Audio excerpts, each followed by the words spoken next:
and I very much thank my right honourable friend, the member for the Vale of Glamorgan, for securing this debate, and to the honourable gentleman opposite, who I know is a keen football fan, and whose suggestion for Enfield Southgate I very much hope we have cause to put into practice, for his contribution as well. May I start by doing something which I'm sure we would all share with, but we haven't quite done yet, which is to pay tribute to Sir David Amess, as we pass the first anniversary of his absolutely tragic death. I mean, he was a corridor friend of mine for a long period as neighbours, and obviously throughout my parliamentary career. I absolutely cherish his memory. I know everyone in this chamber who knew him would do that. And I cherish also the tireless dedication that he showed to his constituents and his country. And of course, he was a passionate advocate for UK-Qatar relations. And I know that my right honourable friend and the entire APPG carry on his ethos today. And I thank them for pressing these issues constructively with an ally, but not unsparingly, because those are very important matters. We've covered a gamut of them. I'm going to talk about all of them. But you know, even in the two contributions we've had so far, we've had the question of treatment of LGBT plus people. We've had the question of mental health from the Honourable Lady, which we greatly welcome. Issues about price of alcohol, public displays of attention, you know, and the level of UK support. And let me... Just on that point, can I just confirm to my right honourable friend that when I had the opportunity to travel to Qatar with Sir David Amess, he was in the forefront of raising these issues, and the sort of points which the honourable gentleman opposite has made about the Guardian article, the concerns about the treatment of LGBT+. So David was raising those issues at the highest level. There was no, there was no holding back. He wanted to be a critical friend, because we want Qatar to move forward in relation to those issues, not sweep them under the carpet. I mean, of course, that is exactly right, and it was very much in his nature to be warm and friendly, but also to tell people hard messages that they didn't necessarily want to hear, albeit in his extremely engaging way. So this debate is timely for two reasons, therefore, and of course it shows demonstrates the cross-party interest that there is in this forthcoming World Cup. Now, in the Foreign Office, our lead minister for the Middle East is Lord Ahmed of Wimbledon, and therefore I am acting as his proxy. But it is a great pleasure for me to respond on behalf of the government, and let me pick up all of the points that have been raised. Let me start by saying, though, that, I mean, of course, our priority is the safety and security of all British nationals who will be travelling to the tournament. And I'm absolutely thrilled at the fact that, I weep that the Scots are not involved. I'm very sad that the Northern Irish are not involved, but I'm very delighted that the Welsh, after 68 years, I mean, what a moment, absolutely fantastic. And that safety and security emphasis includes, of course, very closely working with the Qatari authorities, who are ultimately responsible for that, and making sure that British nationals know what to expect, what is expected of them when they're visiting, such as that is, and how to get assistance. And, of course, there's a lot of good practice already in place from previous major tournaments, particularly Russia 2018. And that includes the importance of close cooperation with partners such as the football associations and supporters representatives. But, of course, every event is unique, and my honourable friend is absolutely right to say this is going to be the first ever World Cup held in the Middle East, the first ever by a Muslim nation, and also, of course, the first to be largely city-based, and, of course, in what is our winter, but a more temperate time for them. So we have adapted, the government has adapted its plans accordingly. Now, on security, there's been very close engagement, as the House might imagine, with Qatari authorities on various aspects of their preparation, and in particular in supporting the delivery of a safe and secure championships. UK police are offering support and advice in relation to fans, and have travelled to Qatar to build relationships and share their professional experience and knowledge.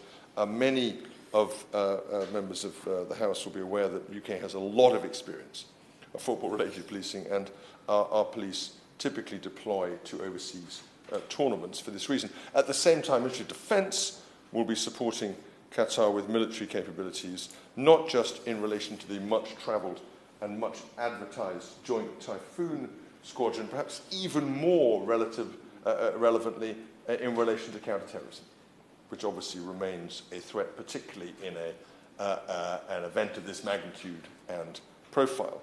Now, there are also consular preparations going on, as one might expect. UK government recognises that aspects of tournaments can pose problems for fans. We've had several mentioned already: public displays of affection, from local laws and customs to geography and travel requirements. And the Foreign Office, the Commonwealth and Development Office, is therefore implementing a range of targeted communications to provide England and Wales fans with practical advice and keep problems to a minimum. There is a dedicated World Cup section of the Qatar travel advice that we offer, and the government's advising anyone who attends to read this and sign up for email alerts so they can stay on top of developments. And I think friends and colleagues will be pleased to know that the UK government has today announced its 6 top tips for travelling fans to follow, supported by both the managers of England and Wales.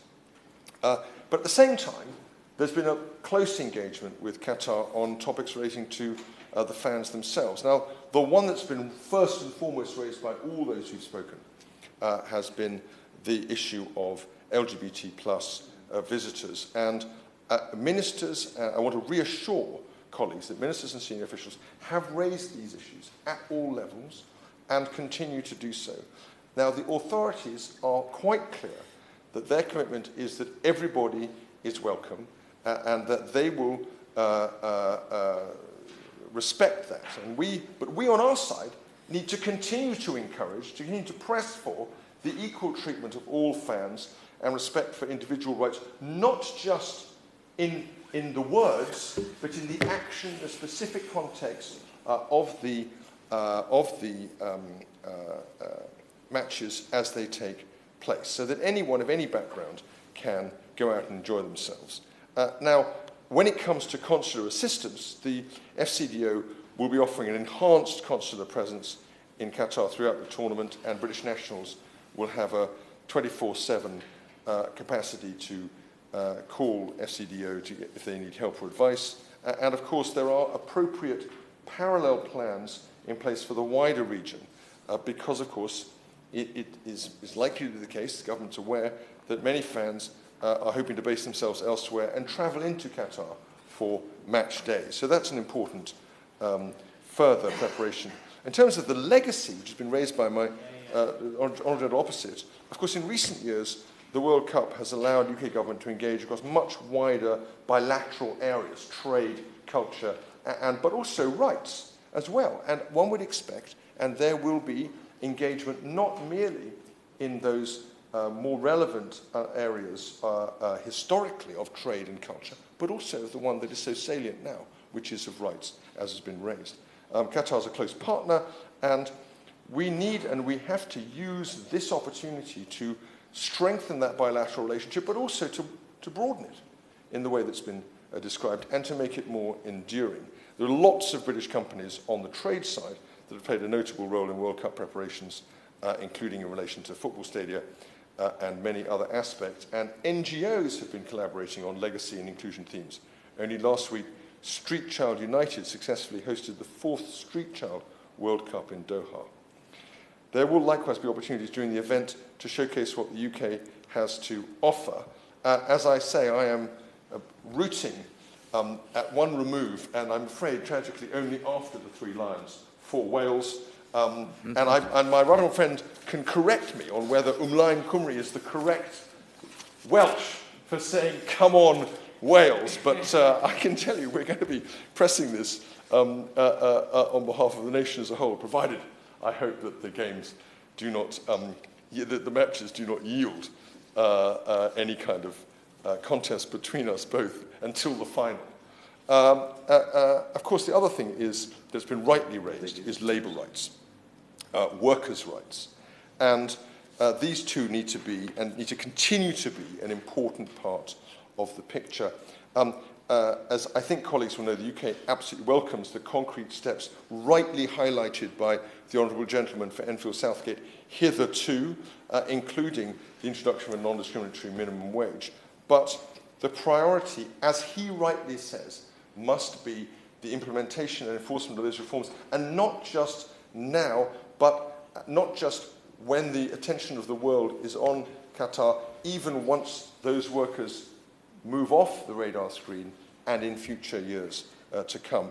I think he may be aware that the UK Migration and Modern Slavery Envoy visited earlier this month for a range of meetings to discuss precisely how the UK can partner with Qatar and the International Labour Organization to support further progress in 2023 as part of the legacy to the World Cup. To conclude, we are in regular dialogue with host authorities. We continue to ramp up the plans that have been set out, and I hope, and I know all colleagues will hope, that comes December the 18th, we are celebrating a safe and successful World Cup with a home nation picking up that trophy. Well, thank you, Mr. Hollowbone, and I also pay tribute